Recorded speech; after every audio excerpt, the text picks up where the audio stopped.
Now, before the season started, if you were to tell me that in the month of November, the Indiana Pacers would have a record of 7-1, an overall record of 10-6, sitting at fourth place in the Eastern Conference, I probably would have told you that you needed to go get drug tested.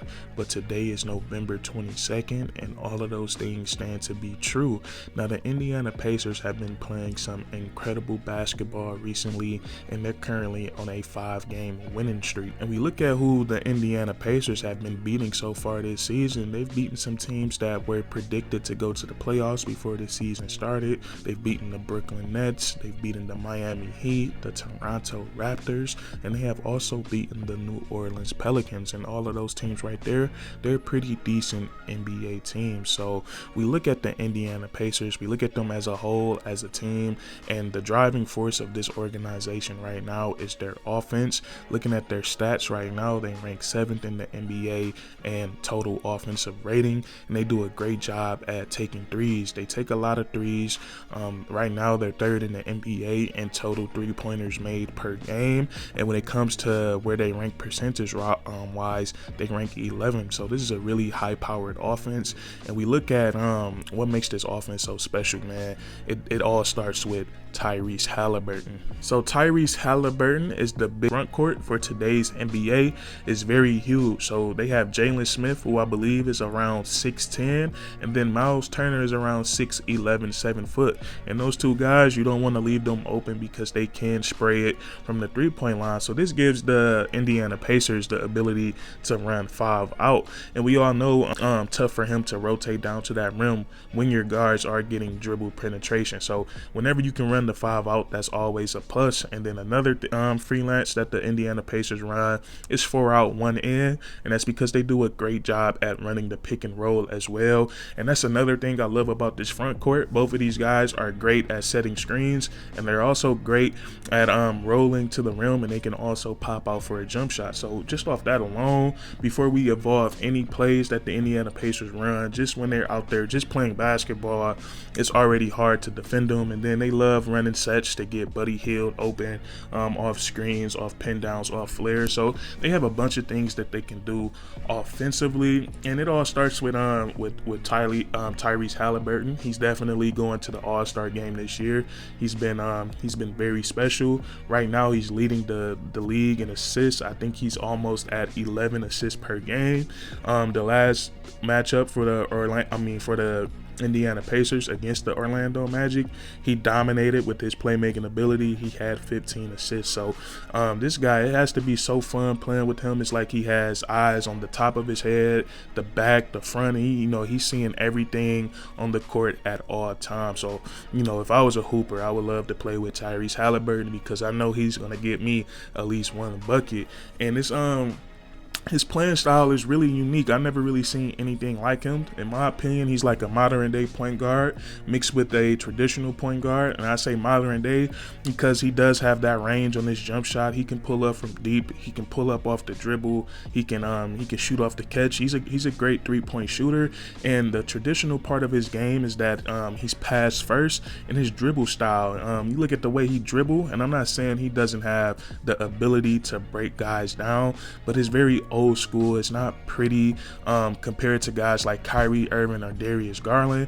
Tyrese Halliburton, his moves are like very precise, very calculated, and all he's trying to do is get to his spot, and he does that very often. He can score from all 3 levels. He has the mid-range pull-up, and he's a great finisher around the rim. So I love this Indiana Pacers offense, and I love their catalyst, Tyrese Halliburton.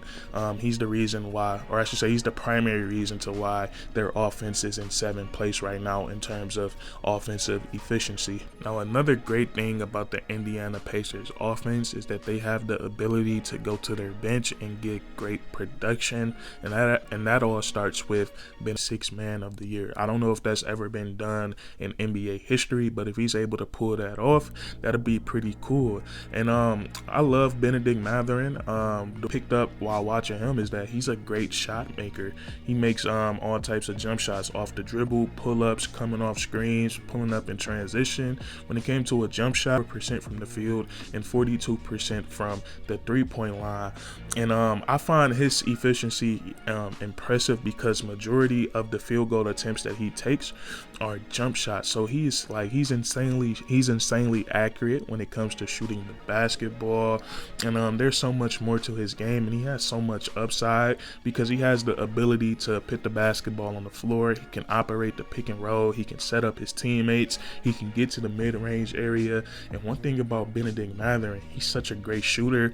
He shoots the ball like a sharpshooter. You don't even see his athleticism comes out of nowhere. So when he's coming downhill, a lot of guys think he doesn't even have the ability to punch it on you. So and then also on the other side of the ball, I know we're talking about offense, but he also has potential to be a great defender. He has the size. He stands at 6'6". He definitely has the athleticism and the speed. So the Indiana Pacers, they did a great job by selecting Bennedict Mathurin in this year's NBA draft. So I think Tyrese Halliburton and Bennedict Mathurin, they are the top two catalysts on the Indiana Pacers right now, with Tyrese Halliburton leading that first unit and then Bennedict Mathurin coming in off the second unit. And I don't think he's going to be a second unit player his entire career. So I think in the near future, him and Tyrese Halliburton, they're going to be one of the most entertaining backcourts in all of the NBA.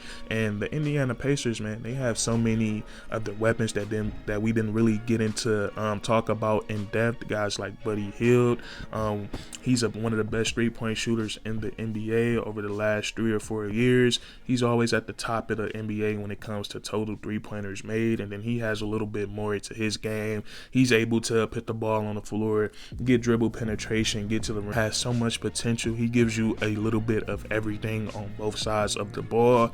Offensively, he can set screens, he can pop out, knock down a three-point shot. He's great at rolling to the rim. He can catch lob. He's pretty athletic for his size. And then defensively, he can get out and guard smaller players, and he can also protect the rim and rebound. So the Indiana Pacers right now, they're 4th in the Eastern Conference, with a 10-6 record, and they're currently on a 5-game winning streak and have a 7-1 record in the month of November. I don't think I seen this coming. You guys let me know if you seen this coming down below in the comment section. But that's going to be it for today's video. If you guys enjoyed, please leave a like, comment down below if you agree or disagree, and then subscribe for more weekly content. We do this all the time, man. And that's curtains.